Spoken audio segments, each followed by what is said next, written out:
they know when to change their tires? How are you copying me? Got it. How do you even write during homework? How does it know where to go? What's up, Mom? Are you serious? You got me here? How do you get tickets?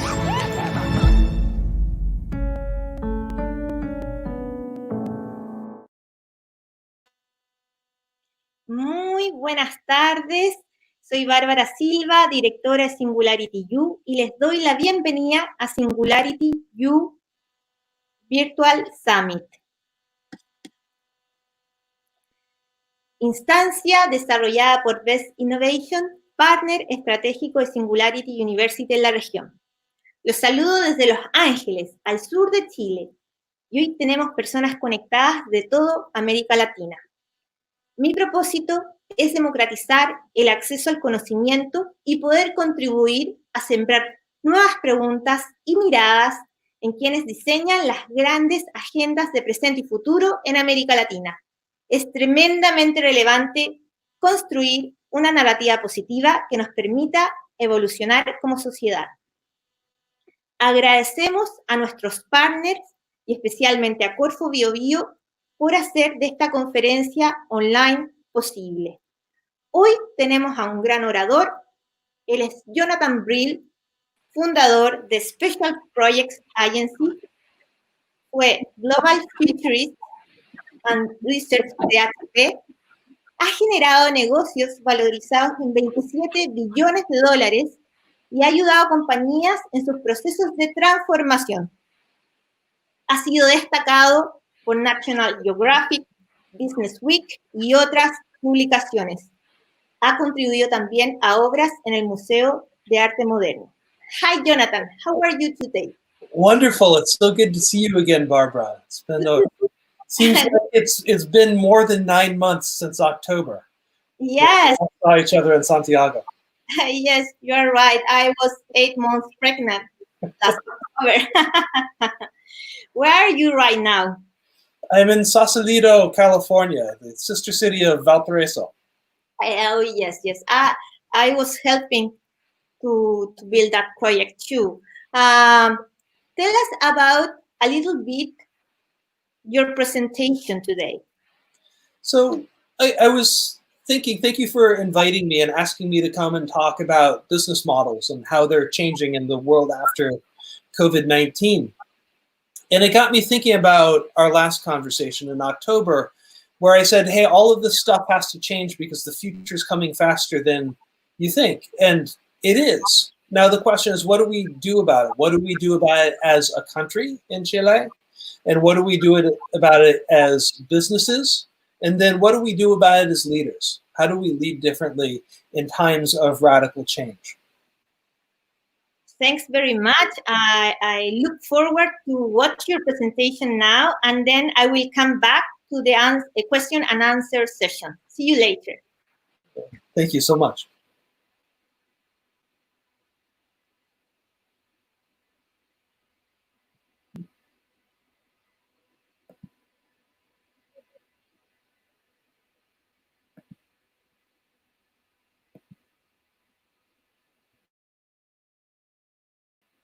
So what does Chile's course look like after COVID-19?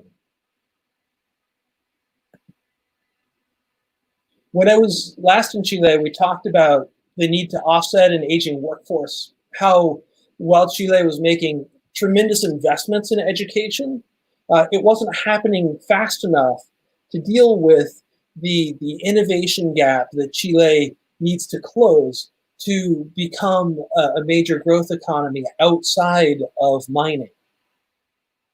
Since then, we've seen that COVID-19 has only accelerated change, whether it's social change, demands for digital trust and digital privacy, looking at new social contracts, the explosion of the data economy and challenges in terms of who takes leadership in that, whether they're American companies, European companies, or Chinese companies. We're seeing conversations mature around automation, the rise of Asia and what it means, the place that China plays in the global economy and global politics. And eventually, what happens with India. We're seeing an explosion of cheap money, right? And we'll talk more about that. We're seeing innovation continue to accelerate. In China, we've seen about a 7 times increase in the number of science and technology and engineering PhDs in the country in the last number of years. And that means that more and more innovation is going to occur coming out of Asia. We're seeing the explosion of emerging technologies, whether it's artificial intelligence, the Internet of Things, blockchain, or wireless technologies like 5G, and they're converging and they're remixing to change the way that we think about our businesses, whether it's our finance departments, our supply chains, human resources, go-to-market, or products. The result of all of this change is that we can't depend on 1 or 2 researchers, 1 or 2 strategists to kind of keep track of all of this. Everybody in the company needs to start thinking about the bigger picture, the strategic operating environment in which their companies operate.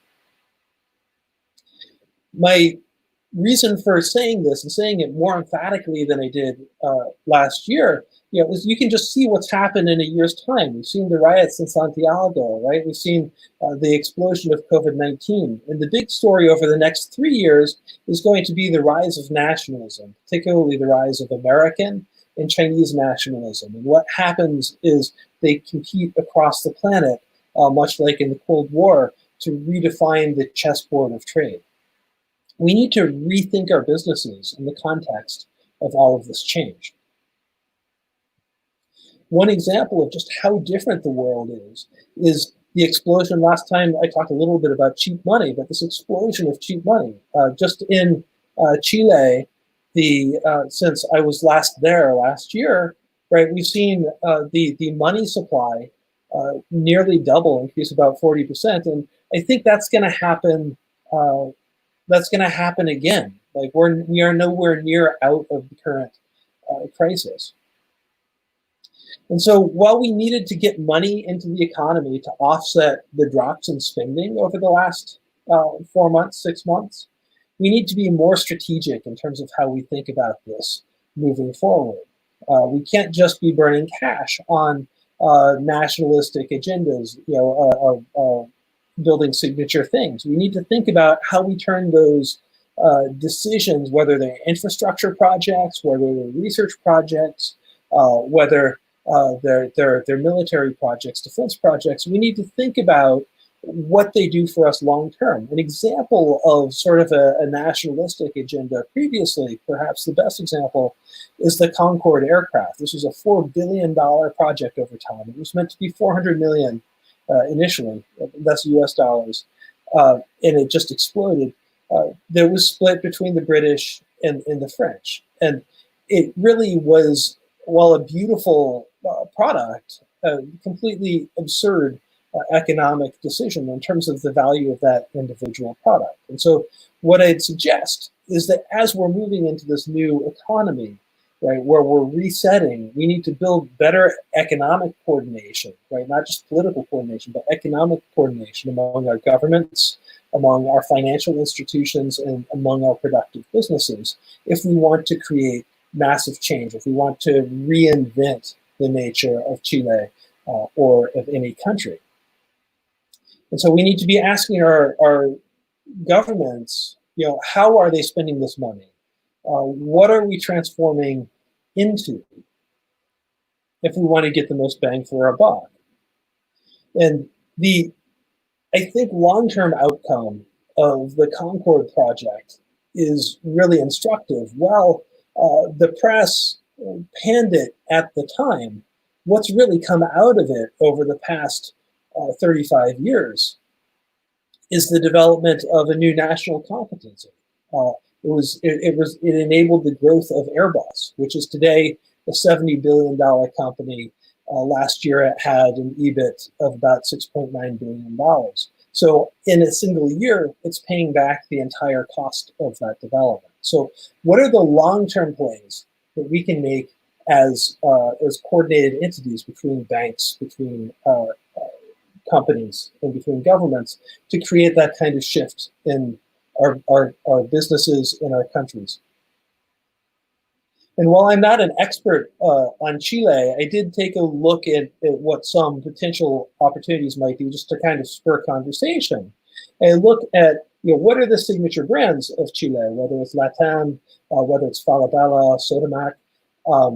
These are platforms that you can start to build off of as a country. And what are the industries? Where are the growth industries that make sense to play? Over the last year, we've seen some real challenges with the renewables industry in Chile, but I think it's a really good foundation to build off of. There's good logic, there's some good regulation, there's some good history and financing in this area. And when you take a look foundationally at Chile, like what are the natural resources potential, right? You have strong copper reserves, you have strong lithium reserves, the best in the world, as well as tremendous ability to take advantage of solar. You're cost effectively taking advantage of wind already. And if you can start to link these two things through research and development, the emerging technology infrastructure in your natural reserves, through research and development, you have the potential to create a really sustained type of business model that sets you up for long-term growth in the face of the demographic issues that we talked about earlier. And so just kind of big picture, I think that's what's going on.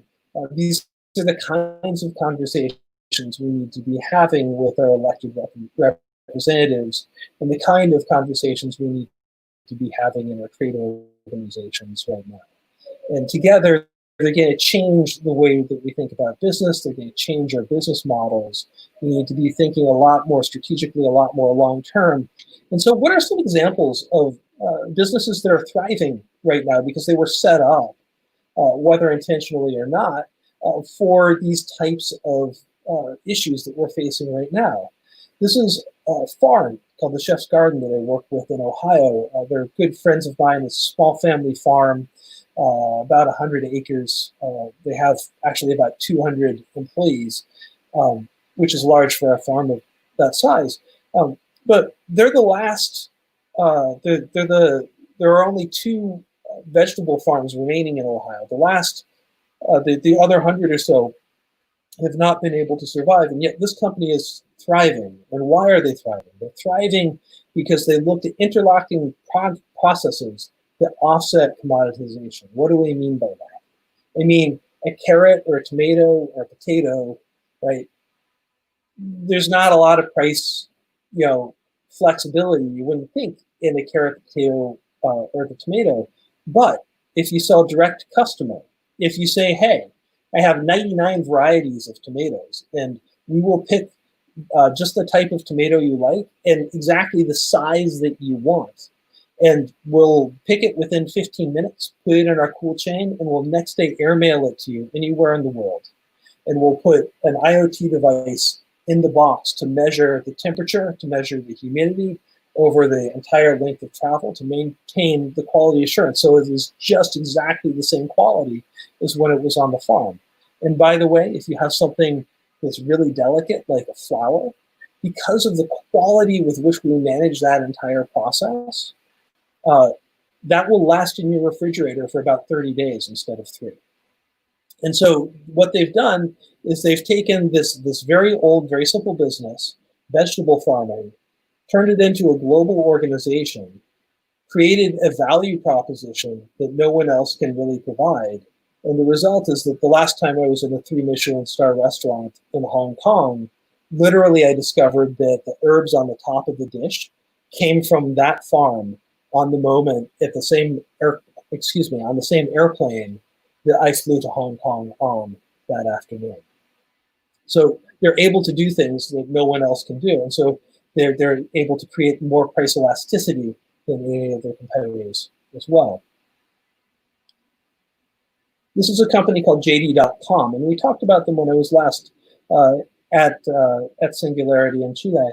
And what's interesting to me about them is that they're, instead of outsourcing software, like their ERP systems, their enterprise resource planning systems to companies like SAP, they're building their own software. And because they have that in-house software, they're able to iterate it as quickly as they need to. And they're using it to merge digital and physical experiences. And so in many ways, they're like Alibaba in Chile, in that they have a large logistics backend and warehousing backend, and then they have a digital marketplace platform on top. And they're constantly iterating, and everybody in the organization knows exactly what's going on at any time because of the quality of sensing across the organization, because of the quality of data transfer across the organization. The result is that they're using better data to up-level their agility. They're able to move even faster than competitors like Alibaba in China. The third company I'd wanted to bring up as an example about responding to radical change is a company called Adobe. Adobe started off as a desktop publishing company. They produced products like Photoshop that you might remember. They bought a company called Illustrator. And they would make the software. They'd produce a new update every 18 months. They'd charge you $1,000. And it was a very transactional kind of business. The problem with transactional businesses like this, of course, is if the margins are good, competitors come in over time, and your pricing drops. So in about 2009, they started having a lot of trouble. People didn't buy with the financial crash. People weren't buying software anymore, and they had greater competition. And analysts had frankly written them off. 2011, they announced they're going to shift to a subscription model. 2013, they start to implement that model, and that's where the red arrow is here. And then they see dramatic growth. And what really changed? What really changed was they had the courage to cannibalize their own business by moving from a transactional to a subscription model. And they had the courage to build incentives to support long-term growth in their sales teams. And then they had the courage to invest in platforms around digital experience for the cloud that other companies weren't willing to, that smaller companies weren't willing to invest in. The result of this is that they are still the leader in digital asset production on the planet, 2D digital asset production on the planet, and they're deeply embedded into many of the cloud and online ecosystems. So when we take a look at this next wave of business, how do you prepare? You build interlocking processes. You figure out how to use better data, faster data to increase your agility. And you change your go-to-market and incentive structures to support this kind of long-term growth.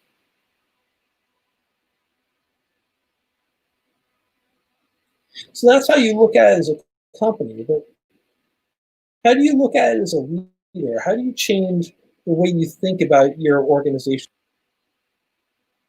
I think the shift that we need to make is really like moving from American football to basketball.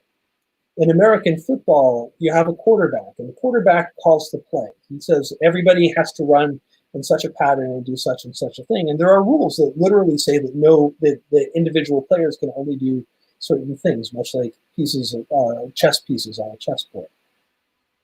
And I think we need to move to a game that's much more like basketball. And as you can see on the chart on the right, this is the motion of basketball players over the course of a game. Everyone's going everywhere. Everyone's playing every position.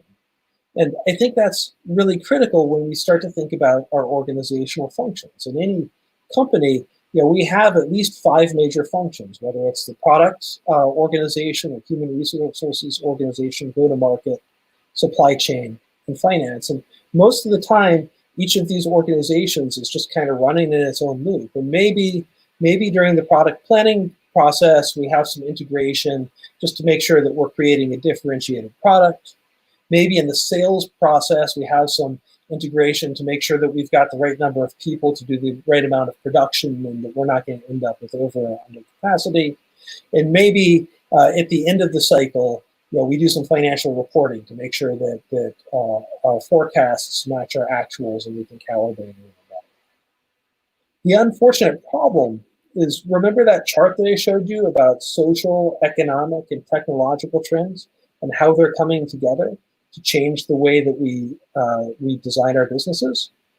Well, that's happening. And if you take a look at each of those trends that I laid out on the top, and where they impact different functions in the organization, the reality is we can't operate separately and be coordinated against the level of change that we're about to be seeing.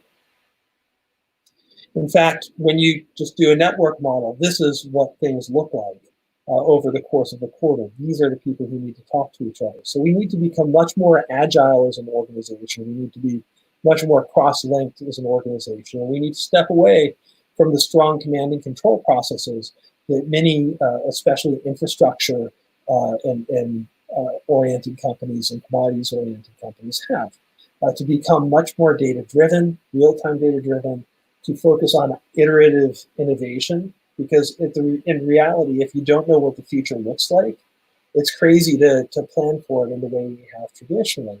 And we need to become much, much more coordinated laterally across the organization instead of focusing so heavily on command and control.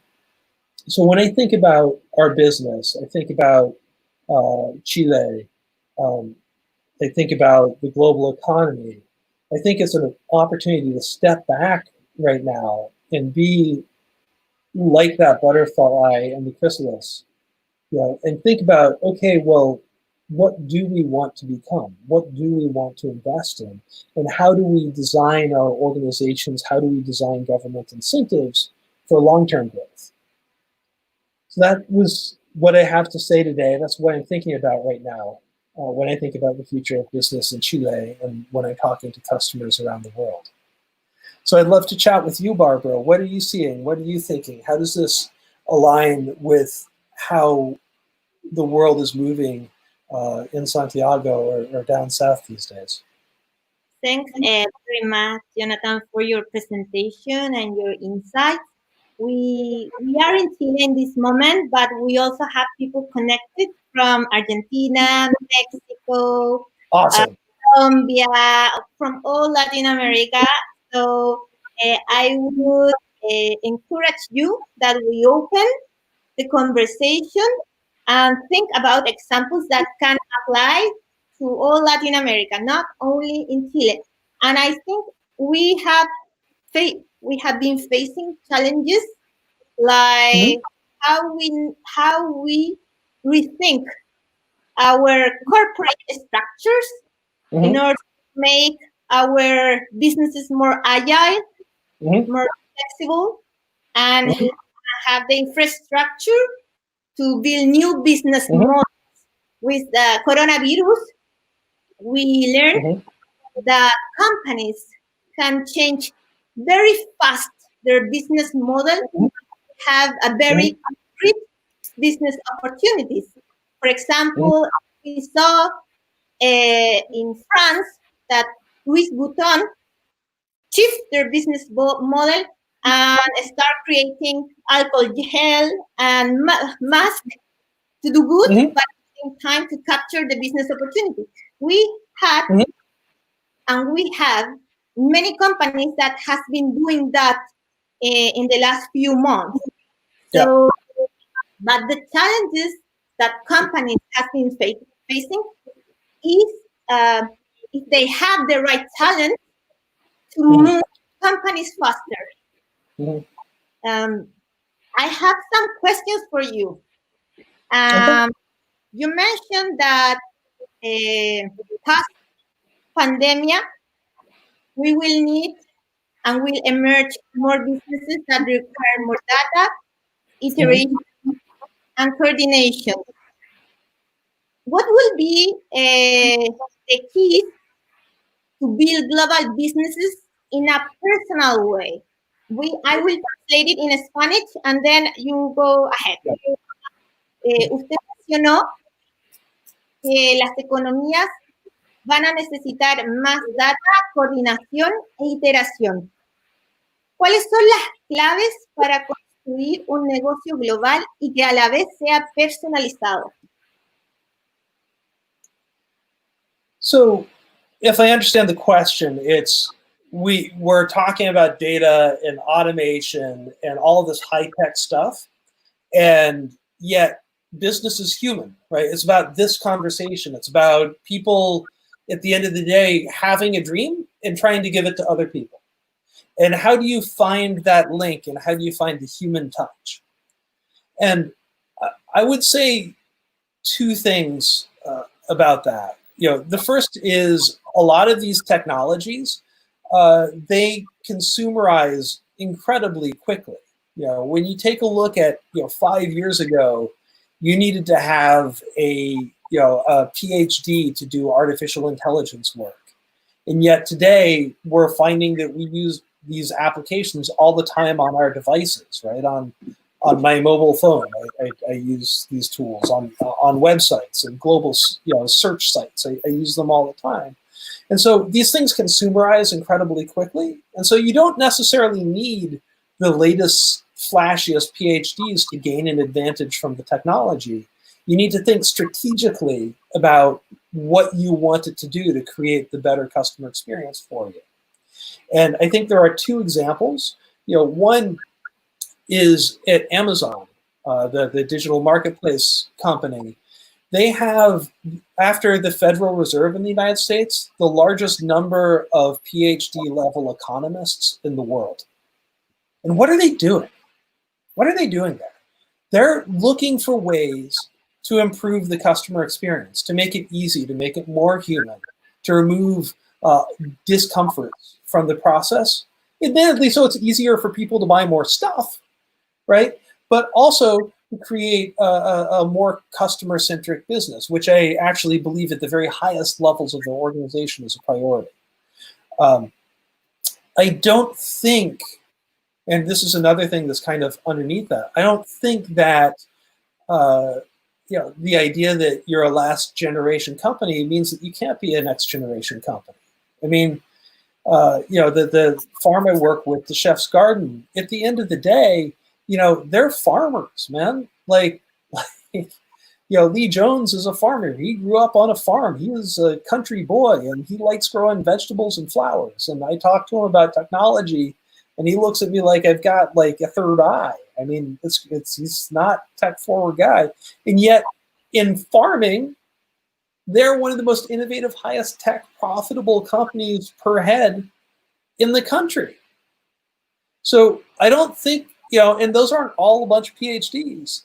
Those are people that they got people working there who are, laborers from Mexico, who they're bringing up and teaching how to farm at this very high level. Those farmers are going back to Mexico and building farms in Mexico. Dario, who started working in their kitchen, is now running with his wife, who he met there, a farm in Puerto Rico, right? Like, these are things that you can do. They aren't about having high-tech people. They're about having people who are willing to learn and stretch. And I don't think at the end of the day, that's about the people. I think that's about leadership style. I think everybody wants to grow. Everyone wants to find something new. Everyone wants to contribute. They need to be given the opportunity, and they need to be given a safe space in which to do it and be pushed in the way that's appropriate to them. Mm-hmm. Yeah, so I will shift to Spanish to translate a little bit your insight. Cool. You translate the whole thing? No, just the main ideas. Jonathan habla de que finalmente ya no se necesitan personas que sean PhD, que tengan 5 años de experiencia concreta en inteligencia artificial como para poder desarrollar una aplicación que sea escalable, sino que personas que tengan el liderazgo, que tengan la visión y sean capaces de integrar las tecnologías que ya existen para poder desarrollar un negocio. O sea, finalmente habla que lo más importante está en la visión de construir los equipos y los líderes para desempeñar esa visión. Okay, thanks, Jonathan. I will share another question from Isabel Cabrera. What do you think about how do big brands, corporations face developing innovation in a scenario of full uncertainty? Will it be better opportunity for more local or small businesses? Mm. So I think that's an interesting question. And looking through the other questions, I see similar underlying thoughts about, on one side, in English, we talk about the tortoise and the hare. It's a story about the tortoise moves very slowly, and at the end of the day, the tortoise wins because the hare waits until the last minute and tries to move as fast as possible. I think where we're at is this moment where we need to be both the tortoise and the hare, right? We need to be both very agile, and we need to be very incremental. Right? And that's why I'm talking about this data-driven business. Is it allows you to do both things. I saw a question here about re-engineering the firm, sort of Champion Porter, I believe, and Clayton Christensen's idea of disruption, that you need to kind of tear off the Band-Aid and start anew to create a successful business. I don't think that you can do either of them. I think you need to do both. And I think that's what this next generation of technology, though painful, enables. The second question in there was around global innovation and large company innovation and local innovation and local services. So I think there's a bit of complexity to that, and it goes back to coordinating with your local government, right? So I think I know the US better, unfortunately, than South America, Latin America. But in New York, you take a look at the restaurants. And the restaurants, all of the people used to go to restaurants to eat, and now they're ordering from home. And service providers like DoorDash, Grubhub, they're acting as a middleman for customers that the restaurants had already won. And they aren't really providing any value. The restaurants already knew the delivery people, like they already had those relationships. Their only value is that they're capturing these digital services are capturing a pre-existing marketplace.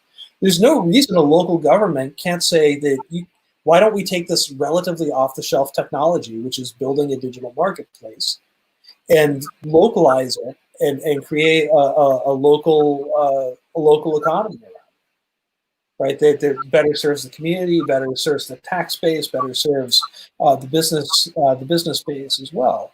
Like, I think these things aren't just black and white. The big players win or the small players win. I think that winners are often chosen by governments, and you need to work with your governments to make sure that your organization and your community win and that you're operating on an even playing field. Since you are in the landscape of business, what is your vision about the challenges governments has in order to reinvent themselves to face this new era? Yeah. I think it's a dramatic issue.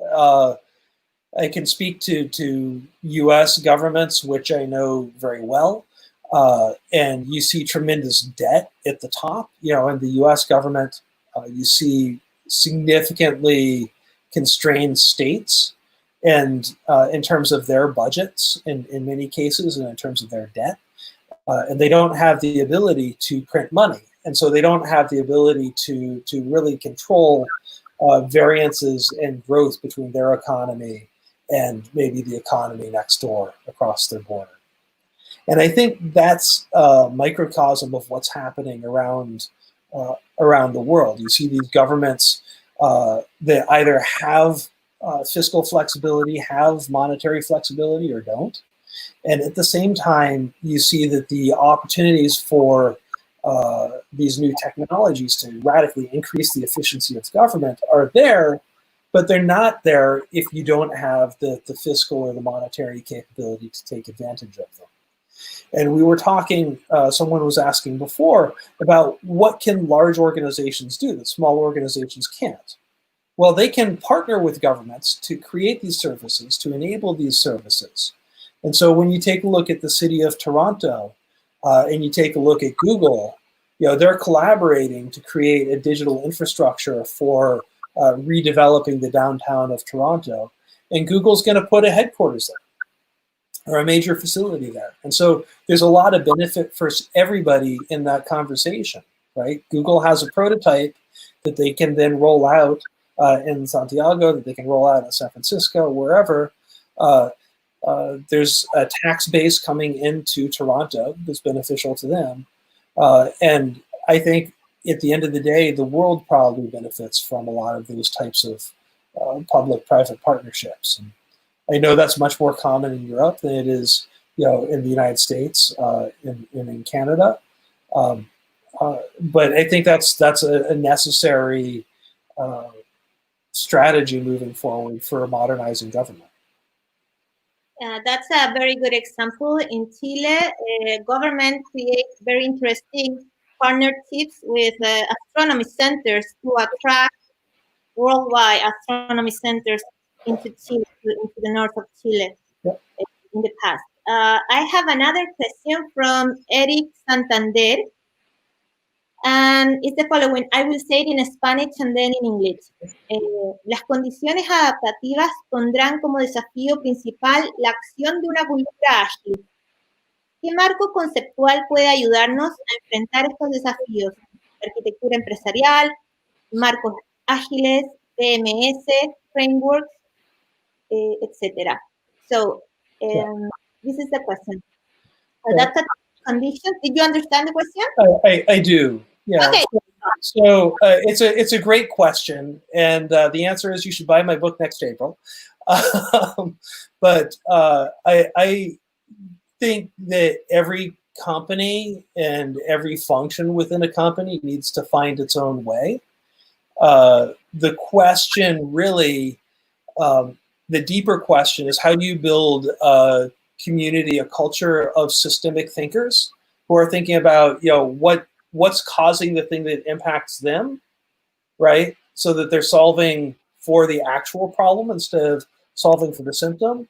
And then how do you incentivize, systemic thinkers to create solutions that increase efficiency across the organization and across the ecosystem, instead of just for themselves or just for their function.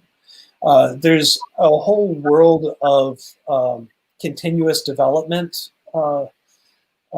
research that I've been finding very powerful. There's some great people over at ThoughtWorks. A guy named Barry O'Reilly is a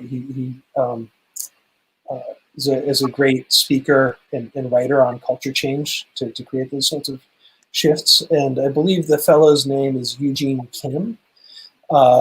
Is a very good author on the subject, and I'll loop back with you, Barbara, for the title of the book I'm thinking of, because it's not just it's not top of my head, but the whole continuous development movement that I find to be very powerful for both hardware and software and logistics problems. Thanks very much. Just so we can share to the audience.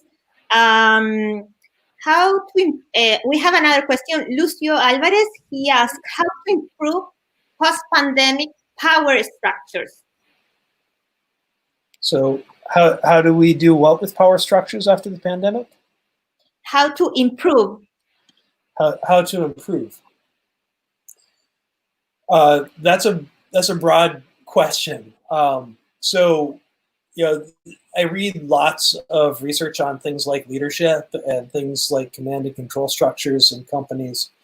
And I think about it and help companies with that a lot. I think the first question is, what's the objective of the organization? What's the objective of the function? Right? The objective of a government is different than the objective of a national government. It's different than the objective of a regional government, and it's different than the objective of a large company, that's this post-growth versus a small company. And so all of these things need very different power structures. If you're trying to be very exploratory, generally, flatter, cross-linked power structures are better. And if you're trying to create reliability and consistency, especially in places where you don't have a lot of data, more vertical power structures often tend to work better. Stan McChrystal's book is an excellent book about transforming the Joint Special Forces in the United States, so a 300,000 person military force, to move from being, a tops-down organization to being a super agile organization.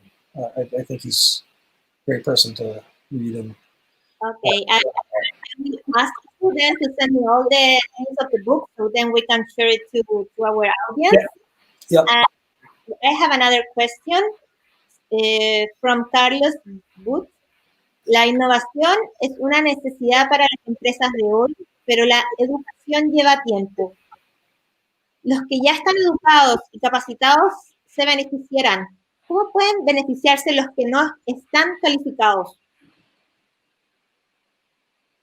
And the question in English is the following. Innovation is a must for today's business, but education takes time. Those already educated and skilled will benefit. How can the unskilled be benefited? how can the unskilled be benefited? Exactly.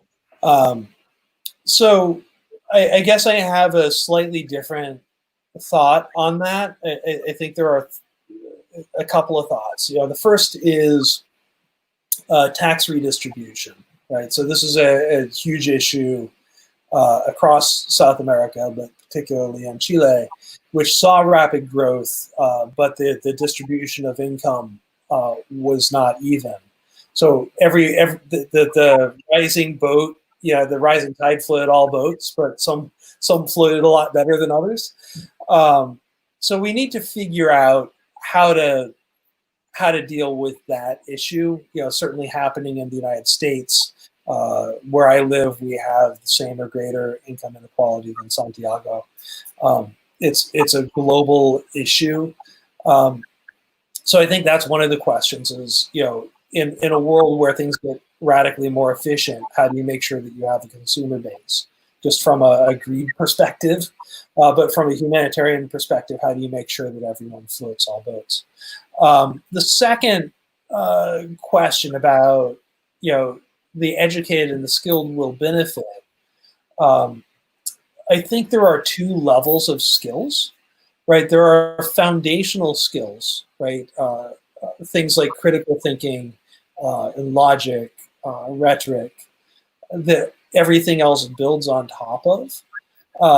And so I think the first question is, how do you make sure that you have those skills bases in your organization and your people? Often you need to backfill those. Even at the director level, a lot of people with MBAs walk out really without the skills at the level that I would want. So it's a constant upskilling at every level of the organization in terms of those base skills. But once you have those, building a little bit on top of those is often relatively straightforward.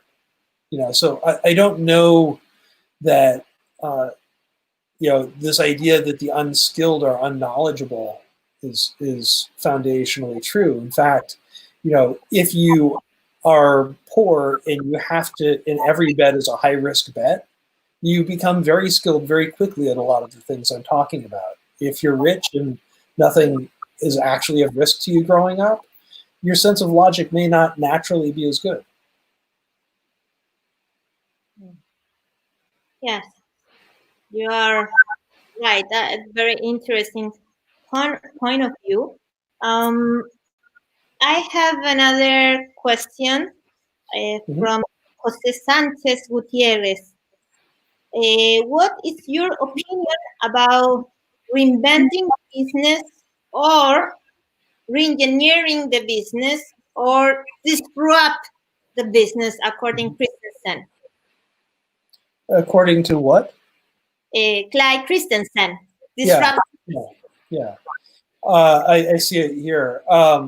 So I think it's an interesting question. This goes back to what I was saying about the tortoise and the hare earlier. Can you make incremental change, or do you need to make radical change, or do you make change over a cycle?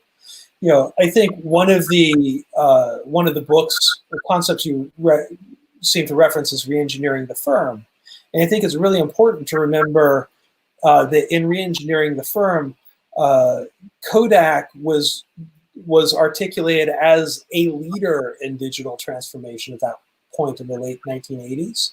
And the reality was that they transformed too early, and they ended up with legacy infrastructure that made it almost impossible to change later in the mid to late 90s. In a lot of ways, lots of things went wrong at Kodak, but one of the foundational issues was that they weren't able to move the technology stack because they innovated too early. And so I think for every firm, every situation, it's this conversation about, do you want to be the tortoise? Do you want to be the hare? Or do you want to be constantly trying to be both, which is inefficient and painful and stressful? But in times of radical change like we're in right now, I don't see another option. So we don't have too many options. Like we have the challenge to start thinking on how to reinvent our business in order to become competitive in the present and the future. Yeah, I think that's true. And I think the question, a lot of times the deeper issue here is around board compensation, right? So what do you incentivize your C-suite to do? So if in a situation like today, you're incentivizing your C-suite to hit the quarter, right? They're going to hit the quarter, but they're going to do that by gutting the growth infrastructure of your company. If you just say, hey, we're going to incentivize you based on what happens 10 years out, very few CEOs will be in place in 10 years, and they'll just have a giant party because they're kind of coin operated. So I think you have to figure out, okay, well, in a time like this, in the next 24 months, everyone's going to have a hard time. How do you get people thinking about the 3-year growth position, about the 5-year growth position, and how to set you up for that while surviving through this period? And that's that balancing of the tortoise and the hare. But do you think it's about compensation to hit the targets? Because my concern is that sometimes boards doesn't have the vision to drive a change in the organization. So do we have the right people in the boards to change the business? I think that is the key question to transform business. I think that's absolutely true.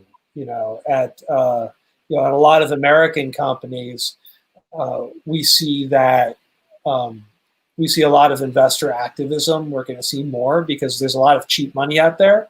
So if you can buy up a discounted company in the next 24 months, some incredible leverage, you're going to do that. You're going to part the company out. Like that's what I would do if I was Carl Icahn. It's a great idea. As an investor entrepreneur, it's not how I want to live, but if you want to make money in the next 24 months, it's a great plan. So I think you have that balance between, long-term investors like myself, right, and short-term investors, or mid-term investors like the Carl Icahns of the world. And I don't know how you balance that on boards right now, but I would say that asking leadership to organize for the 3 to 5 year instead of the 1 to 3 year right now is probably the right move, because the 1 to 3 years is just too opaque at the moment. You can't see what it's going to be. Mm-hmm. I will take the last question from the audience from Pedro Avila. With schools, universities forced to teach online, once they learn and redefine methodologies to teach, evaluate, could the best universities teach everybody? Do you see disruption in that business? Mm-hmm. So in the last week, I've been in conversations at Harvard and at Stanford on this specific subject. And I've had opportunities to be involved in both communities. The same thing with MIT. Many of them already have incredible courseware online. I just spent 2 years in a program at Stanford that I thought was educationally fantastic. I think the tools are there already, and they'll just get better, as you're suggesting. My question is about the social value. So, if you're going to, MIT or Harvard or Stanford, part of it is the education, but honestly, below a graduate level, the techniques of the education are pretty baseline. The real question is, what's the social network that you walk out of those organizations with? When you take a look at the success of startups early in Silicon Valley, it's pretty stunning when you look at the proportion of people who just hired all of their friends out of college to build Facebook, or to build Google, or to build so on and so forth. And so I think there's something in that social network. And so you can get that education, certainly, from the Stanfords, the Harvards, the MITs. But the social network, I suspect, is the real value, especially at the undergraduate level. I have another question because of the social network concept you mentioned. Do you think that face-to-face connection will be mandatory to build social networks in the next year or 5 years? So I think about a couple of things. One is I may just be an old man. And so I do things in the old way. But I think about, my dog. And, I used to travel a lot. I was on a plane 2 or 3 weeks a month for the last decade. And my dog would look at, me on the phone, and then she'd look around the back, and then she'd get bored and walk away. Like, I think there's something about being in person. There's something maybe even about smelling people or senses that we're not fully scientifically aware yet. Who knows? That's critical about being together, that allows connection to happen in a way that it doesn't happen yet online. The other thing is political. So I was working with a large organization at a very senior level, and I was reaching out to a person who was technically below me in the company at the request of the CEO of a Fortune 50 company, and he was ignoring me. And so I got on a plane. I went to Switzerland. I made a point of having a conversation with his boss's boss in front of his cubicle about the progress of the project. And things moved smoothly from there for 3 years. And so I think there's a thing that happens when you get in person that causes social efficiency that I haven't figured out how to do online. Okay, that's a great conclusion. Jonathan nos menciona que hay algo clave en la interacción humana que va a ser irreemplazable desde el aspecto de crear redes sociales, pero al mismo tiempo de crear estas instancias políticas que te permite acelerar proyectos cuando no necesariamente tienes la conexión política dentro de la propia organización. So I really want to see how companies will transform in the future. Do we have do that companies will have that political structures in this new era? I think we're in a giant exploration of that question. It's kind of been caused by reality. I don't know how it's all going to play out. I do know that 200-person firms have figured out how to be distributed. Often there's some significant quarterly or annual leadership team meeting in person. I don't know what happens if we can't do that. I think we're gonna find out. Ujú. Tendremos que explorar un poco más de tiempo y esperar un poco más de tiempo para resolver esa pregunta, dice Jonathan. Y bueno, it's time to say goodbye, Jonathan. I hope you had a great evening in Sausalito. I am in the south of Chile. Take care. Thanks very much for your awesome presentation, insights, and sharing your knowledge. And I look forward to see you in the US or here. Y bueno, quiero agradecer a cada uno de ustedes por haberse conectado hoy. Mañana tenemos a grandes expositores, tenemos a Nicolás Hahn a las 12 del día y a Sofía Ramírez, que nos hablarán sobre el futuro de la industria agroalimentaria, a Andrés Valdivieso a las 11 de la mañana, que nos hablará sobre la transformación de la industria de la salud y cómo las tecnologías están impactando exponencialmente en ello. Y quiero también agradecer a nuestros partners, a Singularity, a BeSTinnovation, Corfo BioBio, Entel, Amazon Web Services, Banco Interamericano del Desarrollo, Siemens, Fundación Mustaki, Share Global Impact, Madera Alto Valor, Desafío Digital de Radio Agricultura, Microsoft, Deloitte, Almacén Gurú y Yapo.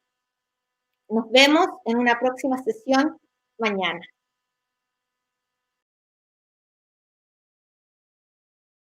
Can we just order a pizza? Ready then? How'd you order so fast? Okay, so we should start shopping right now. Why are you guys playing the same game? La la la la la la la la la la la. How is this not bugging you? How did you find such a cool place to stay?